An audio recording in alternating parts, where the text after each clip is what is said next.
राज्यसभेच्या जागेवरून महाराष्ट्राच्या राजकारणात मोठी चर्चा रंगली आहे।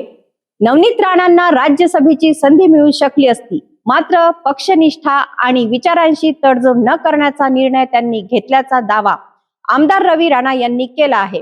नेमकं काय घडलं आणि कोणती अट या राजकीय समीकरणात आडवी आली, पाहुयात काय म्हणाले आमदार रवी राणा। सन्माननीय उपमुख्यमंत्री सुमित्रावहिनी पवार आणि पार्थदादा पवार या सुमित्रा वहिनींची जी राज्यसभेची जागा होती ती जागा भारतीय जनता पार्टीला मिळाली तर नक्कीच नवनीत राणा त्या ठिकाणी राज्यसभेवर जातील अशा पद्धतीचं नवनीत राणांचं आणि राज्याचे मुख्यमंत्री आदरणीय सन्माननीय देवेंद्र फडणवीस साहेब यांनी सुद्धा निश्चित केलं होतं।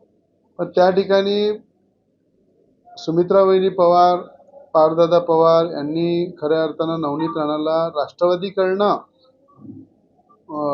फॉर्म भरला पाहिजे अशी जेव्हा अट टाकली तेव्हा त्यावेळेस त्यांच्या भावना चांगल्या होत्या की त्यांच्या पक्षाच्या दृष्टीने चांगले लोक त्यांच्या पक्षामध्ये आले पाहिजे।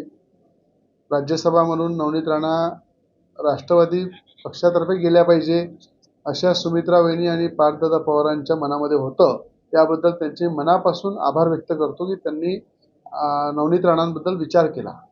पण नवनीत राणांचे विचार हे भारतीय जनता पार्टीचे विचार, हिंदुत्वाचे विचार आणि भारतीय जनता पार्टीचे सर्वस्व देशाचे पंतप्रधान नरेंद्रजी मोदी यांच्या नेतृत्वामध्ये आणि कणखर नेतृत्व गृहमंत्री अमितजी शहा साहेब आणि अमरावती महाराष्ट्राचे मुख्यमंत्री आदरणीय सन्माननीय देवेंद्र फडणवीस साहेब यांच्या नेतृत्वामध्ये नवनीत राणा काम करतात आणि त्यांच्याच नेतृत्वामध्ये शेवटपर्यंत मी काम करत राहील असा निर्धार नवनीत राणांनी केला आणि भारतीय जनता पार्टीची कार्यकर्ता म्हणून सातत्यानं त्या विचारावर काम करून जनतेची सेवा करेल।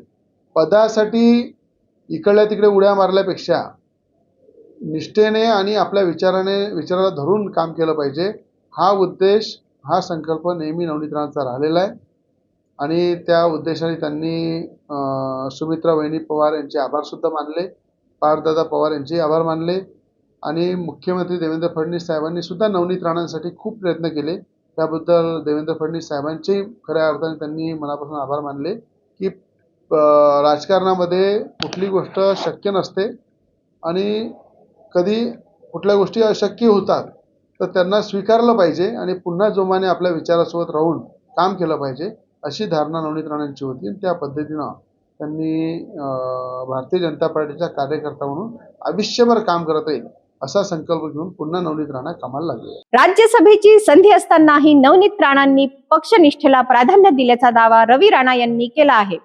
त्यामुळे आगामी काळात नवनीत राणा यांच्या राजकीय वाटचालीकडे आणि महायुतीतील समीकरणांकडे सर्वांचे लक्ष लागले आहे।